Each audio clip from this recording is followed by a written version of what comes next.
pledge never to lie to us from that podium? I will never lie to you. You have my word on that.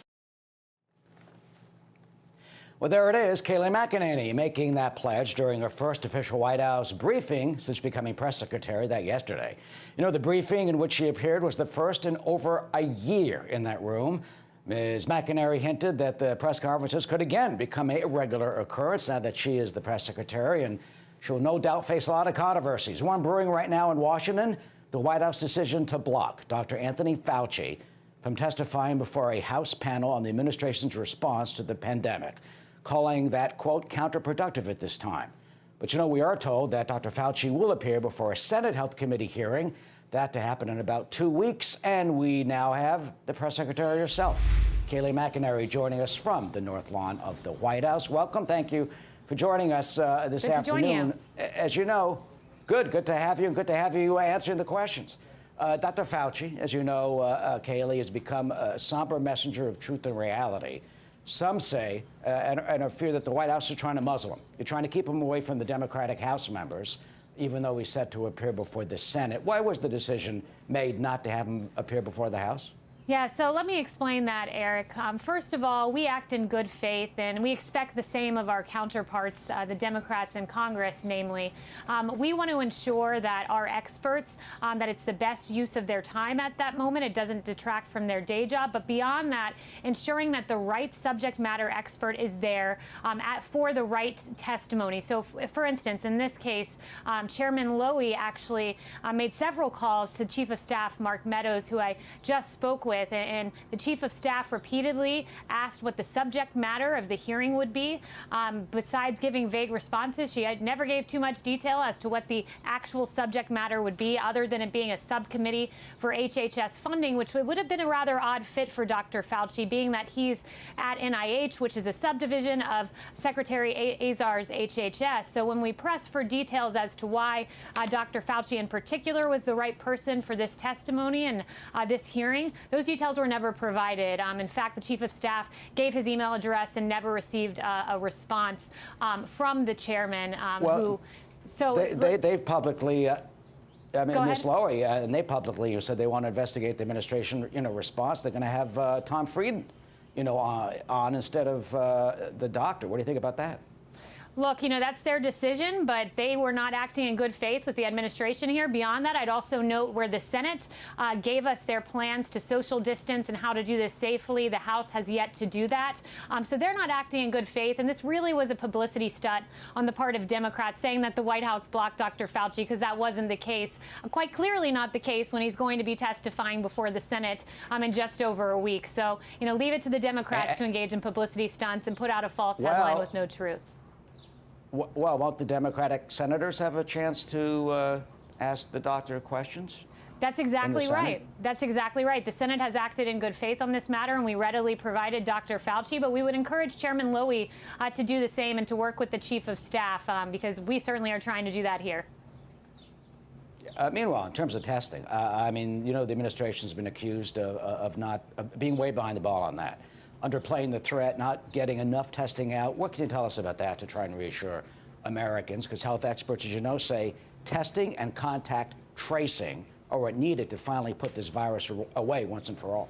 Sure. So let me say a few things on that. First of all, we've tested 6.75 million Americans. That's more than any country in the world, and in fact, double what most countries have done. I was on the governor's call when the president and the vice president spoke with the governors, and I heard Admiral Joie assure each and every one of them that we have enough testing supply to meet all of their state testing needs that they've laid out. And as a reminder, it is up to the states to take a lead here. So the federal government has supplemented that effort and done so in an extraordinary fashion, 6.75 million tests. And I would also note, in terms of developing a test, I think one thing that's under-discussed and under-reported is that this FDA, under the leadership of President Trump, issued 70 emergency use authorizations. So that fast-tracked the production and the creation of testing. And you compare that to Zika, where there were only 20, and H1N1, where there were only 17. That's a pretty extraordinary accomplishment. And the American people can be sure they have a businessman in the White House who knows how to work with the private sector and get this done.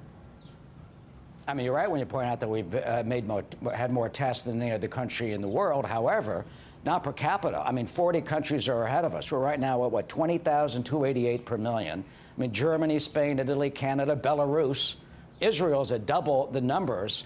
Didn't the administration make a mistake by not following up strongly enough, by not having this testing in action and starting? You know, it's not been February when we knew about the virus.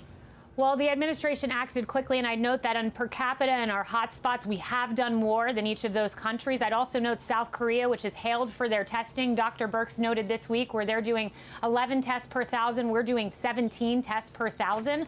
So we're deploying testing strategically in areas where people need them, where hotspots, for example, there's a much greater need for people for testing because there's symptomatic people. So we've done this strategically. 6.75 million is an extraordinary number. And I mentioned again those 70 emergency use authorizations, and comparing that to previous administrations like President Obama and Vice President Biden with swine flu, they had just 17. You pointed out something and said something a moment ago that the states need to take the lead. But the states say it's the federal government. You know, Johns Hopkins says that we need a contact tracing program, 100,000 contact tracers hired, $3.6 billion. There's some bills up in the Capitol Hill for that. Would the administration support, you know, what health experts say, a civilian conservation corps type, a work progress administration, massive federal program that is needed to test and contact trace every single American? Would the administration support that as something that we've seen pretty successfully done in some other countries in order to be able to follow the contact tracing? Look, I won't get ahead of the president on saying if we would or would not support a certain federal measure. But what I would say is the states have put together plans that they've sent to the administration saying this is what we need to reopen. This is what we need in the way of testing. And it's differed from each and every state. But the administration has been able to look at that and guarantee that as we move to this phase 1 of reopening, the tests in accordance with their plans, which they took the lead on, the states will have that testing. We have been a great partner. I heard one Democrat governor say this week, and I won't say his name, but he said because of this administration, lives were saved in my state. Governor Chris Cuomo has said that we've been phenomenal partners here at the White House. President Trump has. We've done a very good job, which is why you're hearing widespread praise for this effort on testing and otherwise. Well, you know, other critics say that accuse the administration and the president directly of having blood on his hands. Of saying that they did not do enough at first. So finally, how would you respond to that? And you know, you see a lot of these critics and people who really think that the administration and the federal government didn't do enough to protect America.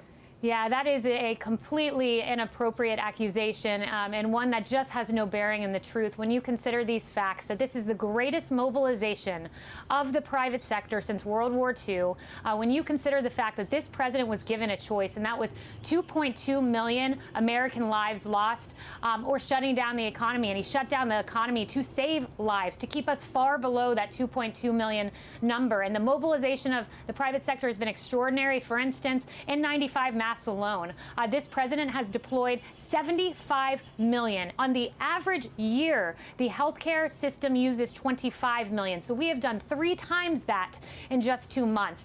This is a job that could have only been done by someone like President Trump, and just those criticisms really have no bearing in truth.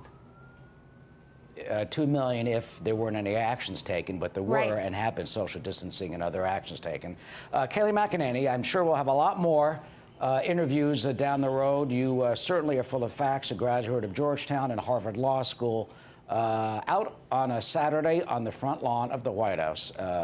Congratulations and welcome to the line of fire as the press secretary. Thank you so much, Eric. Kayleigh, thank you.